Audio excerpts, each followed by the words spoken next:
আপনি যদি বলেন যে আঙ্কেল আপনি অন্য কোনো ব্যবসা করেন, হ্যাঁ আমি করবো না, আমার মনে হয় রাজকীয় ব্যবসা। 24টা ফ্রিজিয়ান জাতের গরু ছিল। এক সময় গরু ফার্মটা বন্ধ করে দেন, বেশি মনোযোগ দেন। শহরের মধ্যে হলেও এই ফার্মে কোনো প্রকার গন্ধ নাই। আমি এসে সত্যি অবাক হয়ে গেলাম। আসসালামু আলাইকুম, আপনাদেরকে শুভেচ্ছা জানাচ্ছি। রংপুর শহরের প্রাণ কেন্দ্র, এটা হচ্ছে তাঁতিপাড়া বলে, একবারে শহরের প্রাণ কেন্দ্রে। এখানে 5তলা বাড়ির মধ্যে তিনি মুরগি লালন পালন করতেছেন। এক সময় তিনি সোনালী করতেন, এক সময় আসলে তিনি ব্রয়লার লালন পালন করতেন, এখন আসলে তিনি কালার বার্ড মাংসের জন্য লালন পালন করতেছেন।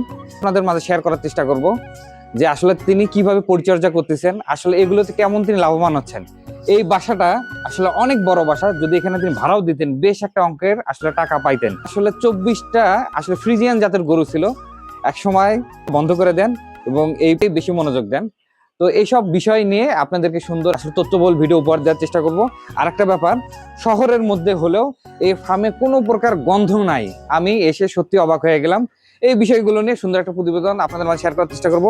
আসসালামু আলাইকুম, কেমন আছেন? ওয়ালাইকুম আসসালাম, ইনশাল্লাহ ভালো আছে। আপনি 3তলা 4তলা 5তলা মোটামুটি হচ্ছে মুরগির ফার্ম করছেন, এটার প্ল্যান আসলে কিভাবে আসলো আপনার? এটা দেখেন, আমি সরকারি চাকরিজীবী ছিলাম। অবসরে অবসরকালীন সময়টা ভালো থাকে না। আমি চিন্তা করলাম যে একটা কিছু করা যায় কিনা।